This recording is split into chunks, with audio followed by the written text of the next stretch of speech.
Hola, buenos días. Bienvenidos a la presentación Tomando el Control, claves para afrontar la crisis. Primero que nada, quiero darle las gracias a Consuelo y al equipo, a la Junta Directiva de RedSoc por esta invitación, sobre todo en este momento tan importante que estamos viviendo. ¿Y qué estamos viviendo? Pues por supuesto que todo lo que es el tema de la pandemia, el coronavirus, la situación que que se está presentando en este momento, es un tema muy actual y muy preocupante para todos. ¿Por qué? Porque es un tema nuevo, inesperado, desconocido, totalmente imprevisible, extraordinario, que al final todas estas variables lo que hacen es que haya sido sumamente amenazante y no sabemos a dónde vamos. Ese es uno de los temas que genera más desestabilización.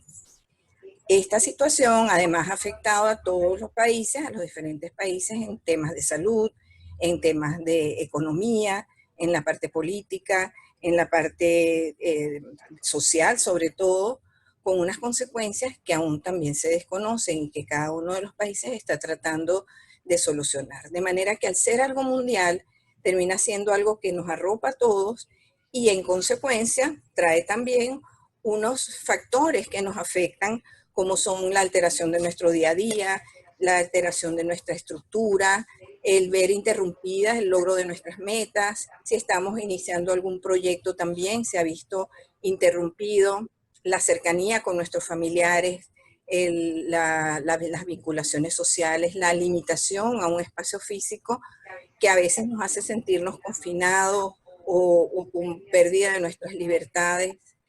También hay una pérdida del tema económico, factores, una afectación de nuestro tema económico, y todos estos factores se unen a aquellos que nosotros podemos estar viviendo en el día a día, a las distintas situaciones que se nos presentan o diferentes situaciones que se nos van presentando y que están ahí normalmente, y además que se agrega la situación que estamos viviendo en estos momentos. Por otra parte, también muchos de nosotros hemos desarrollado diferentes acciones que podemos considerar activación o cosas positivas, nuevas ideas, nuevos proyectos, nuevas propuestas, o estamos activos poniendo al día nuestras cosas. Entonces, tenemos como dos situaciones que nos hacen pensar o nos hacen preguntarnos si verdaderamente nosotros estamos en una situación de crisis. Dicho esto,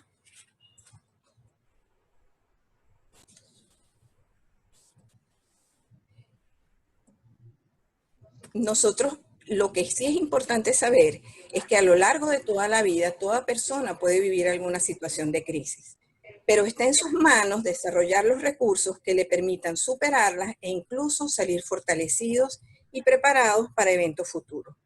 Es importante afrontarlos de manera acertada, porque si no, se puede requerir a lo mejor una intervención profesional para restablecer los niveles de funcionamiento. Pero tenemos siempre que pensar que en primer lugar está en nuestras manos el salir adelante. Vamos a partir definiendo lo que es una crisis. Una crisis es un estado temporal, es importante la palabra temporal, de trastorno y desorganización, caracterizado principalmente por la incapacidad de la persona para abordar situaciones particulares, utilizando los métodos acostumbrados para la solución de problemas y por el potencial para obtener un resultado radicalmente positivo o negativo. Es decir, aquí destaca lo temporal, la desorganización y que lo que utilizamos normalmente para solucionar las diferentes situaciones de nuestra vida o no las estamos aplicando o no nos dan resultados. Y al final podemos salir exitosos o no tener el logro que esperamos. ¿Cuáles son las características de una crisis? Que aparece cuando una persona enfrenta una amenaza, un obstáculo a sus objetivos o expectativas. Porque las expectativas vitales es lo que yo espero de la vida. Si eso no lo puedo lograr, pues definitivamente genera una amenaza o una situación de malestar. Hay una disrupción en la estabilidad psicológica del individuo y una incapacidad para enfrentar la situación adversa que se está viviendo. Nosotros normalmente tenemos una homeostasis, una estabilidad más o menos con variaciones, pero que más o menos es la misma. Y esto se disgrega, se interrumpe completamente cuando hablamos de crisis. Y como les decía antes, está limitado en el tiempo. Otra cosa importante es que sigue patrones sucesivos, uno después del otro, es decir, a diversas etapas. Que hay una reacción o una afectación en el área cognitiva de nuestros pensamientos, en el área emocional de nuestros sentimientos, a nivel de conducta y biológica o de nuestra salud integral. Tiene potencial, sin embargo, para la resolución hacia niveles de funcionamiento más altos o más bajos. Por lo tanto, puede generar un deterioro, pero también un crecimiento. Existen dos tipos de crisis. Las crisis de desarrollo evolutivas o del ciclo vital y las crisis circunstanciales o situacionales. Las crisis del desarrollo son aquellas que son esperadas y que están relacionadas con el desplazamiento de una etapa de la vida a otro, en lo que es el ciclo vital. Recuerden que el ciclo vital es todo el periodo de nuestra vida y de la vida de todas las personas que va desde el nacimiento hasta la vejez. Entonces, esto implica el cumplimiento de una serie de etapas y en cada etapa hay una serie de tareas que van a traer consigo el crecimiento. Es decir, si yo cumplo con esas tareas de alguna manera determinadas por esa etapa, por esa edad, por las demandas que tiene cada una de esos periodos de nuestra vida, voy a poder seguir avanzando a la siguiente. Sin embargo, a veces cuando hay una interferencia en la realización de esas etapas o algún tipo de evento amenazante, puede entrarse en una situación de crisis. Por lo tanto, y por lo contrario, si hay un manejo adecuado, permite seguir adelante con el resto de los periodos de la vida. En las crisis evolutivas, entonces, son esperadas y predecibles, porque sabemos de antemano que es posible que sucedan. Por tal es el caso, creo que el ejemplo más emblemático es el tema de la adolescencia. Cuando nuestros hijos van a entrar en la adolescencia, ya decimos, bueno, tengo que prepararme porque ya fulanito va a entrar en periodo de adolescencia, porque sabemos que suele ser una etapa crítica, difícil, que genera una serie de situaciones en el grupo familiar y que por lo tanto puede llegar a ser un estado de crisis. No necesariamente tiene que ser una crisis, pero puede serlo.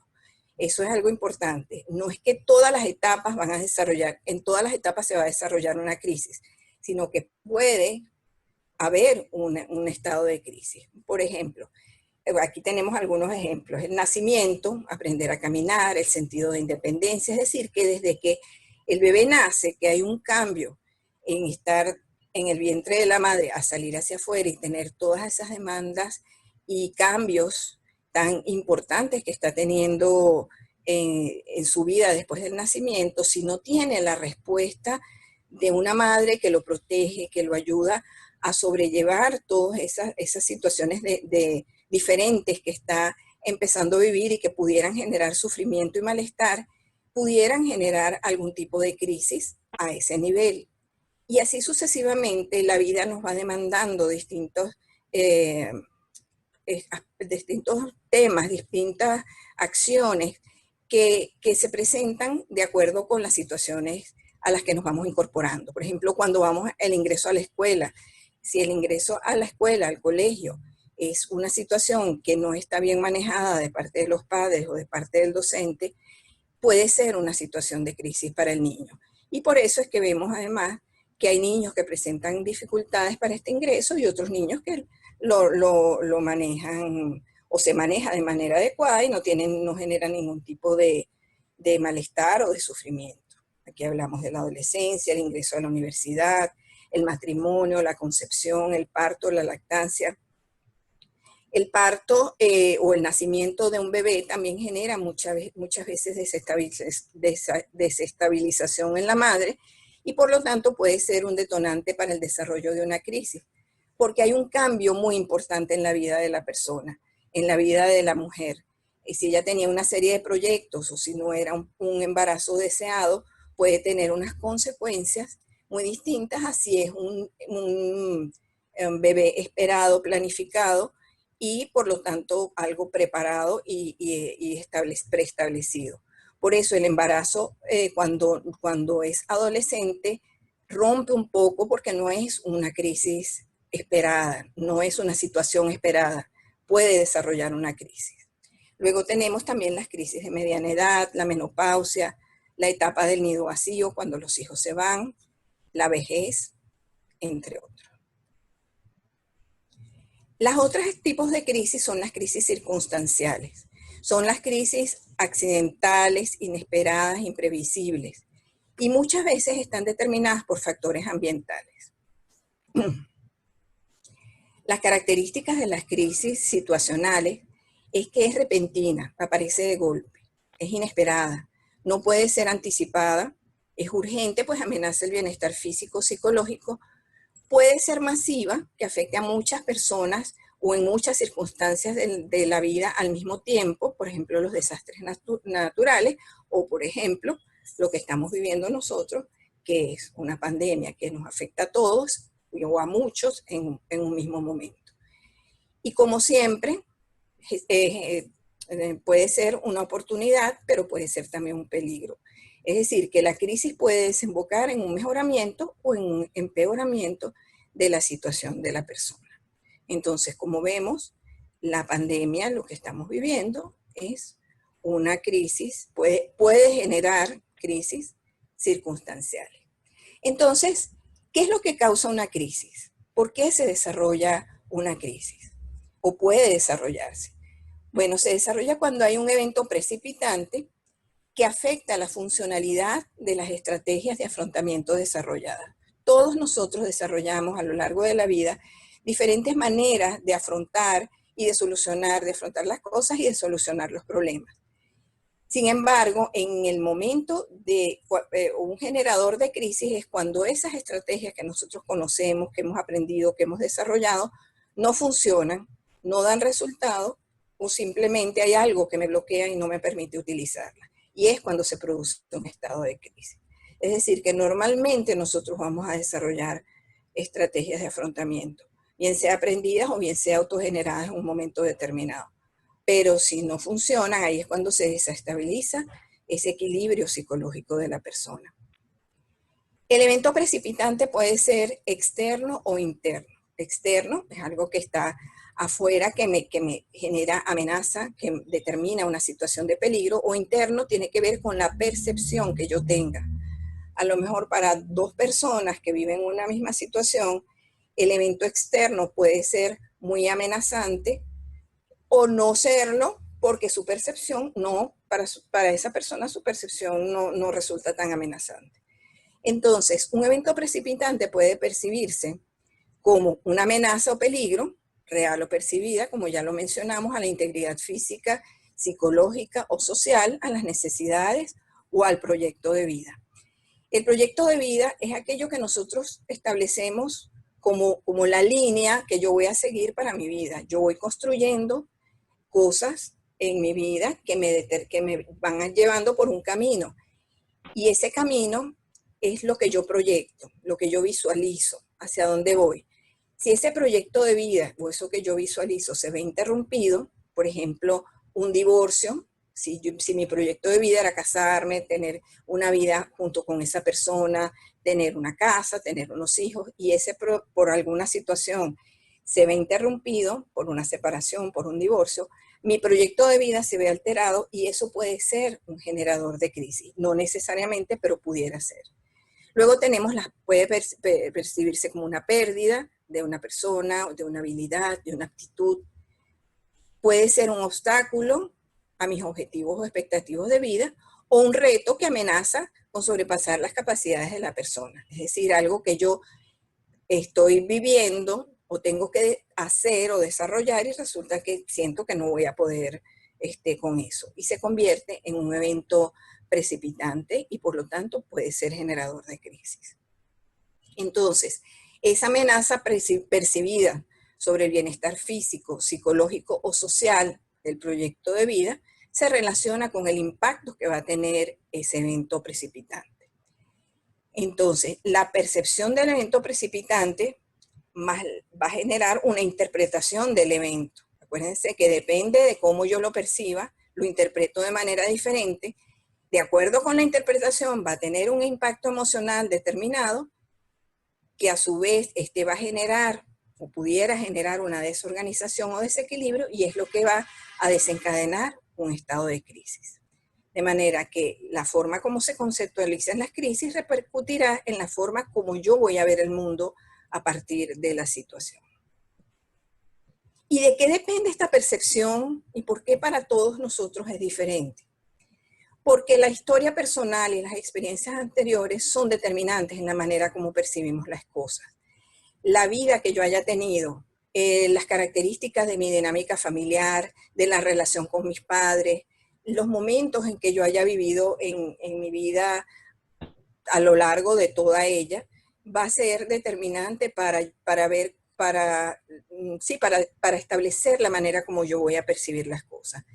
Entonces, a veces decimos, bueno, pero son dos personas, dos hermanos de una misma familia, con los mismos padres, pero la historia es diferente para cada uno de ellos. El momento en que nace un hijo y en que nace el otro puede ser totalmente diferente. A lo mejor era un momento de una situación económica muy difícil, en donde mi papá estaba enfermo, en donde X situación, y cuando nace el otro hijo era una situación más estable, donde ya estaba mi padre recuperado, donde había una estabilidad económica, teníamos ya una casa. Es decir, hay una serie de eventos que se van dando en la vida de cada persona que van a influenciar su manera de percibir las cosas. También está la etapa del ciclo de la vida, las expectativas que tenga de la vida, la escala de valores, las creencias, que tiene que ver mucho con eso que yo traigo de mi familia, con el modelaje que yo he tenido a lo largo de la vida con mis padres, con mi familia, con mis hermanos, la estabilidad física, psíquica, social, el estado de vulnerabilidad de la persona,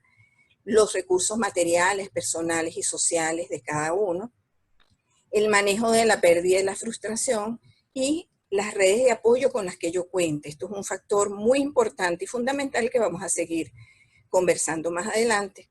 Entonces, ante una crisis hay personas que despliegan recursos y las afrontan, y otras que van a requerir de apoyo del exterior. ¿Por qué? Porque la percepción de esa situación precipitante va a ser diferente y los recursos con los que cada quien cuenta también son distintos. ¿Cuáles son los signos y síntomas que me dicen que puede haber una crisis, que se observan en las personas que tienen una crisis? Bueno, hay unos factores que tienen que ver con el aspecto cognitivo, con el pensamiento, con la manera de razonar, que son, por ejemplo, la dificultad para pensar. De repente me siento aturdida, me siento abrumada y no puedo pensar. Tengo falta de atención y concentración. Tengo distorsiones cognitivas asociadas con el evento. Las distorsiones cognitivas son factores muy importantes que tienen que ver con un pensamiento irracional, un pensamiento no funcional, que no me sirve o que no es el que está, digamos, totalmente apegado a la situación que se está viviendo, sino que yo lo altero, lo distorsiono. Y por lo tanto me hace sufrir, me hace sentir malestar, me hace no poder solucionar las diferentes situaciones. Una manera, un tipo de distorsión cognitiva, por ejemplo, es el catastrofismo, o sea, el pensar en que la situación va a tener un resultado catastrófico, que va a pasar algo muy malo. Por ejemplo, todos nos vamos a enfermar, todos nos vamos a morir. Eso es un pensamiento distorsionado, es un pensamiento irracional que vamos a tener que trabajar, o va a tener que trabajar una persona si está en un momento de crisis. O también puede ser el pensamiento polarizado. Nunca nada sale bien, nunca nada me sale bien en la vida, no hay forma de que yo solucione bien las cosas. Son esos pensamientos tipo blanco o negro, extremos, y que al final lo que hacen es determinar las emociones y por lo tanto mis conductas, porque según las teorías cognitivas, los pensamientos determinan mis emociones y mis emociones determinan mis conductas. Es decir, que la manera como yo piense va a generar unos emociones, unos sentimientos en mí, y de esa manera, alineado con esto, pues es la manera como yo voy a actuar. Además tenemos, o las personas con crisis, tienen pensamiento de túnel o dificultad para tomar decisiones o ideas o acciones irracionales o autodestructivas. A nivel emocional vemos predominancia de emociones negativas. Las emociones negativas son poca tolerancia, irritabilidad, miedo, pánico, tristeza, depresión, confusión, frustración. No todas al mismo tiempo, pueden ser unas o pueden ser otras, pero tienden a ser emociones que generan sufrimiento o generan malestar. Cambios en el estado emocional, desequilibrio, confusión en los sentimientos, no estoy clara, pero no me siento bien, pero hay un malestar de fondo.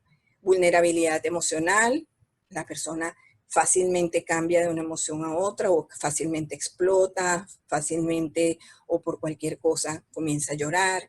Sentimientos de inadecuación. Los sentimientos de inadecuación es como, bueno, yo no tengo la capacidad para, yo como que no logro, no voy a lograr solucionar las cosas, incluso no me adapto a esta situación, a esta vida, a esta dinámica. Entonces, no me siento adecuado, es como conmigo mismo para poder desarrollar las cosas y salir adelante. Y una pérdida transitoria de expectativas de vida, y es la persona que de repente se pasa todo el día acostada, durmiendo, no tiene ganas de levantarse, no tiene ganas de hacer ninguna actividad, porque ¿para qué lo va a hacer si no tiene ninguna expectativa en la vida? Puede haber desorganización del funcionamiento, como fracaso en la solución de problemas, abandono o descuido de las actividades cotidianas, de las relaciones laborales, familiares y sociales, de actividades recreativas, ruptura o separación de las otras personas, ruptura de vínculos afectivos, incapacidad para manejar nuevas situaciones. Y cambios de comportamiento. Cuando hablamos aquí de o síntomas físicos, de dolores psicosomáticos, es bien importante estar claros en que debemos descartar a nivel médico, así sea a distancia, telemedicina, que no sea algo verdaderamente médico, que es lo que está determinando ese dolor. Si eso se logra descartar, es el médico el que nos va a ayudar a pensar que posiblemente es algo psicosomático. Cansancio, problemas de alimentación, problemas de sueño, no duermo bien, no descanso. Las etapas de una crisis van desde el desorden, cuando llega esta situación, este evento que es determinante, que es precipitante, me genera una tensión, una sorpresa, y por lo tanto empiezo a llenarme de sentimientos de tristeza, de incapacidad para solucionarlo, de duda, pero luego se puede pasar a una etapa de negación que de alguna manera amortiza las emociones fuertes que yo estaba sintiendo y me hace más bien evadirlas. Las niego, no siento nada al respecto, no hago nada al respecto y más bien puedo cometer algún tipo de imprudencia porque no estoy, digamos, viviendo o sintiendo lo que debería de sentir en un momento determinado ante una situación determinada. La etapa de intrusión es cuando más bien empiezan entonces a aparecer pensamientos, ideas, imágenes en torno a esa situación y me genera malestar, tristeza, dolor, confusión y por lo tanto es una etapa muy difícil cuando es muy difícil de manejar. La elaboración cuando ya yo comienzo a enfrentar esos sentimientos, esas emociones, eso que estoy viviendo y comienzo a buscar soluciones, buscar acciones de cambio para llegar finalmente a una terminación en donde la crisis se incorpora a mi vida y puedo seguir adelante, no negándola, no adaptándome a ella, sino generando acciones que me permitan decir, bueno, ella está aquí, pero yo logro manejarla y salir adelante. Después de un periodo de crisis, la crisis va a pasar y se va a resolver de alguna manera, negativa o positiva, pero hay un periodo, un principio y un final.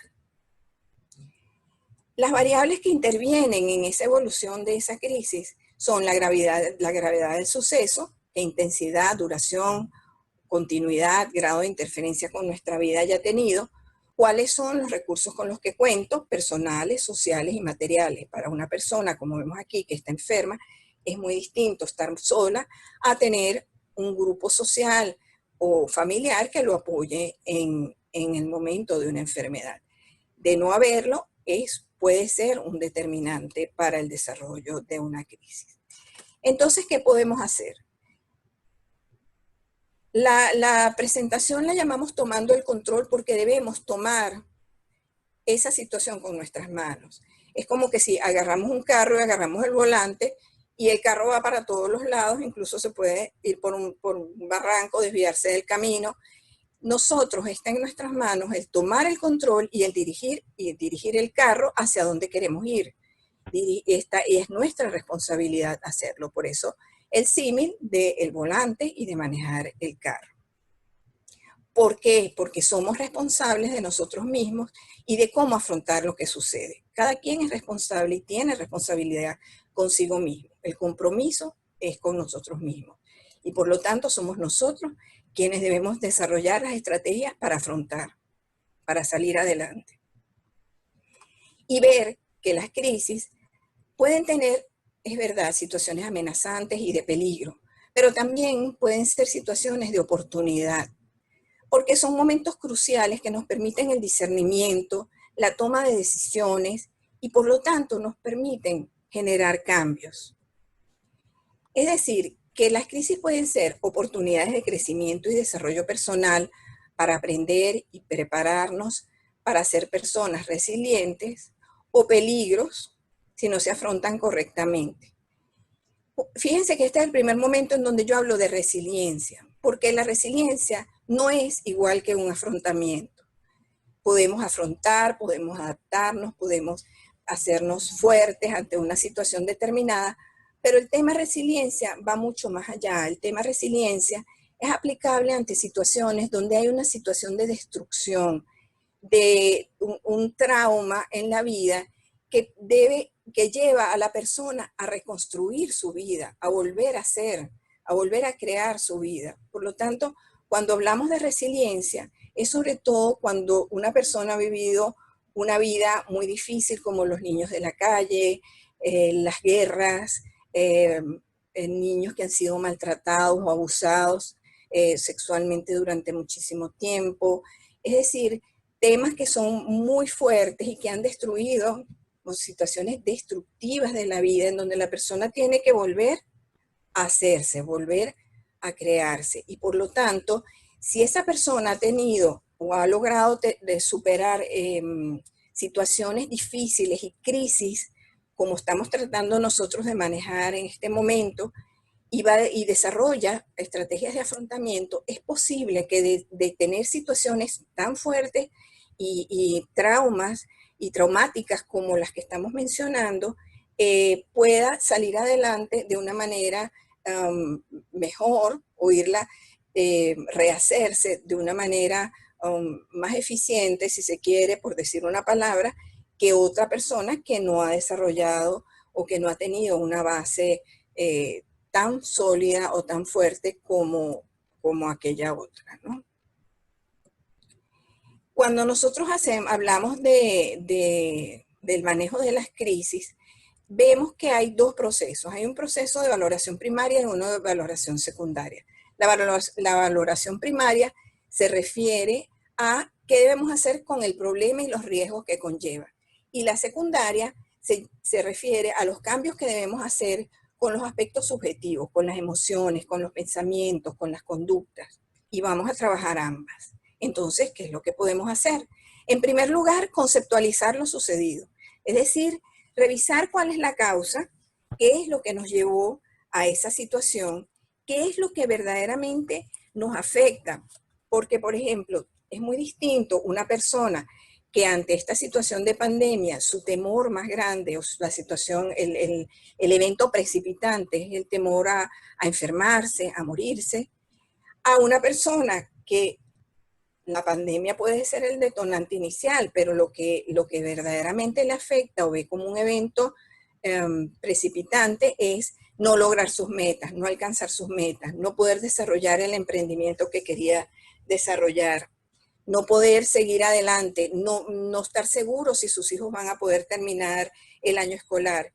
De manera que es muy distinto una causa de la otra y por lo tanto debemos ponernos a pensar, compartir con otros, hablarlo, escribirlo, cantarlo, es decir, sacarlo hacia afuera de manera de saber cuál es el punto de partida. Ah, bueno, yo estoy aquí, mi situación y lo que yo estoy viviendo y lo que me está afectando es esto.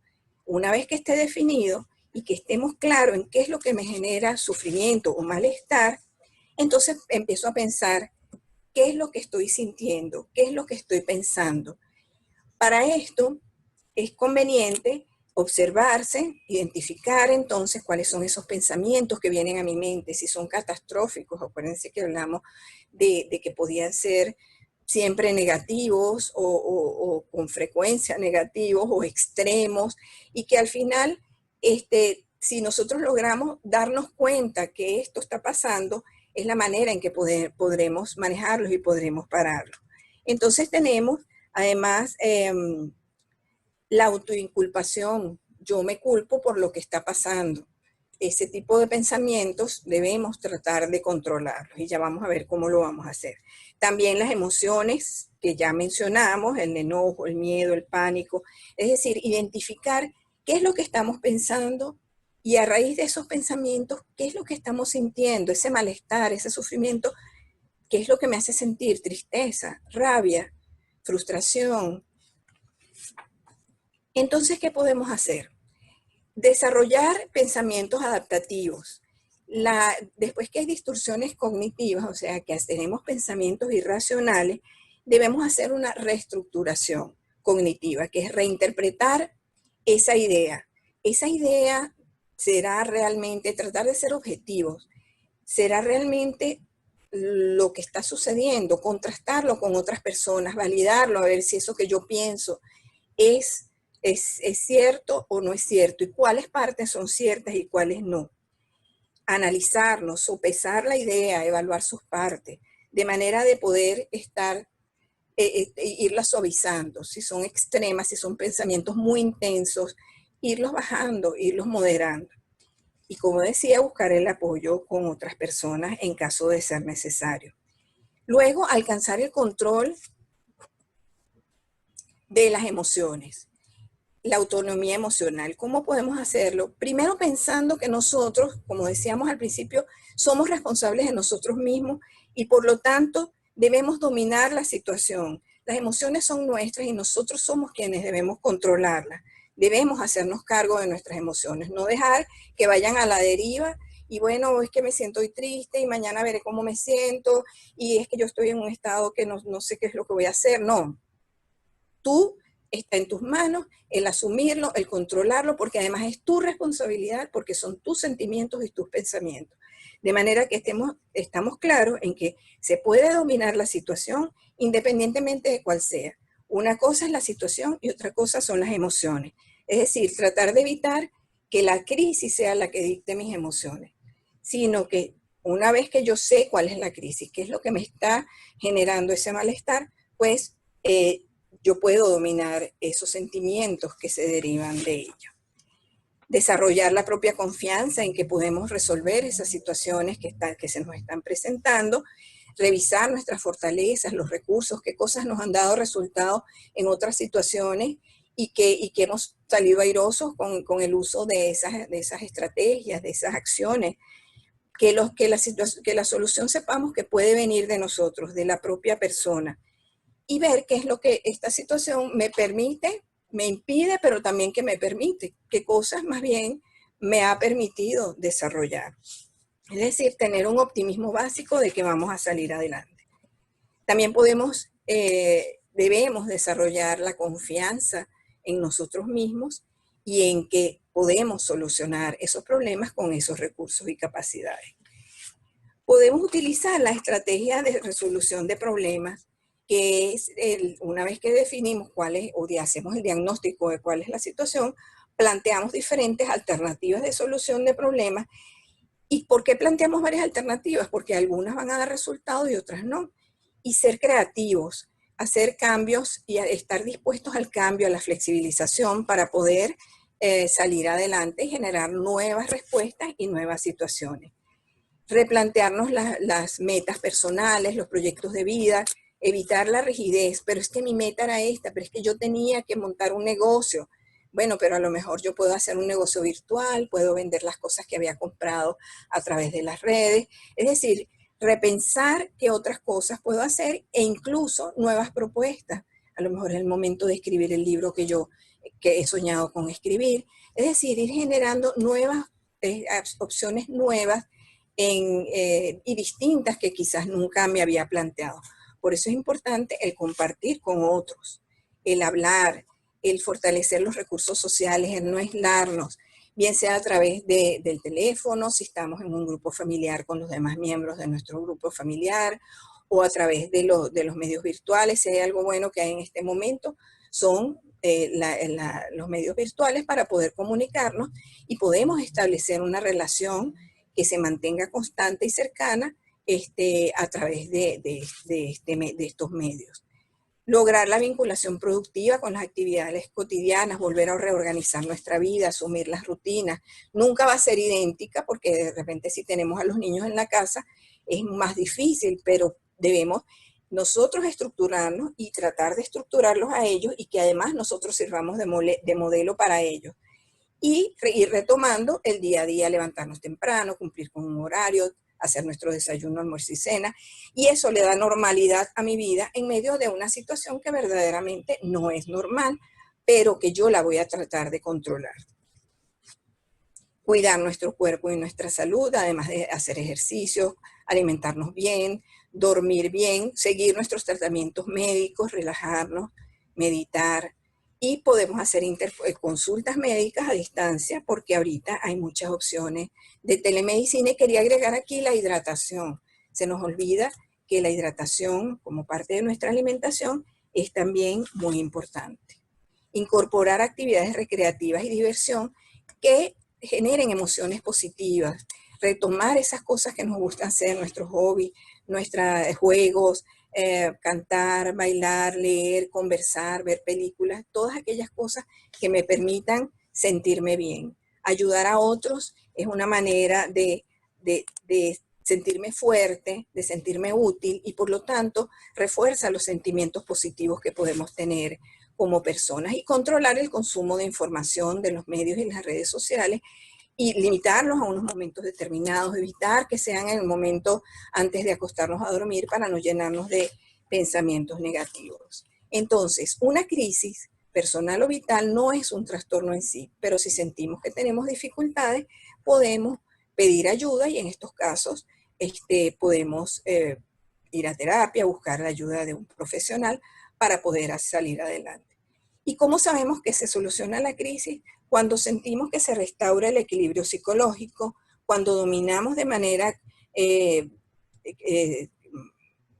certera o cada vez más segura nuestros pensamientos, logramos controlar los pensamientos, logramos controlar nuestras emociones, desarrollamos entonces estrategias de enfrentamiento que generan cambios de conducta y empiezo a organizar mi conducta y a tener unas conductas que me hacen sentir mejor, que me hacen disminuir el sufrimiento y mejorar mi calidad de vida. Cuando, como decía, reorganizo y reintegro mi funcionamiento y consigo el equilibrio de la vida. También podemos ayudar a otros porque existen diferentes maneras de ayudar, como brindar apoyo utilitario con ayuda material, comida, ropa, dinero, con apoyo emocional, escucha, acompañamiento, cariño, protección, y con contactos sociales cuando a una persona le podemos dar informar acerca de dónde hay redes, dónde hay instituciones que puedan ayudar, o de manera de que la persona pueda buscar ir, sirvamos de puente para lograr esa ayuda de esas otras personas o de esos otros grupos. Cuando trabajamos en la atención social o en salud, los especialistas del área de salud o de organizaciones sociales debemos valorar la posibilidad de la existencia de un estado de crisis en el paciente beneficiario o su representante que esté asociado a su situación de vida. Por lo tanto, es importante observar el contexto en que vive la persona, las interacciones que tiene esa persona con los diferentes subsistemas de su vida, con su comunidad, con su trabajo, o si no tiene trabajo, cómo interactúa, cómo él vive esa situación, de manera de poder captar si hay un inicio de una crisis y poder apoyarlo y ayudar en la canalización del caso. Para cerrar, ya con esta frase que retomo, ya la comentamos, pero vamos a retomarla, somos responsables de nosotros mismos y de cómo afrontar lo que sucede. El compromiso es con nosotros mismos. Con esto termino. Muchísimas gracias por su atención.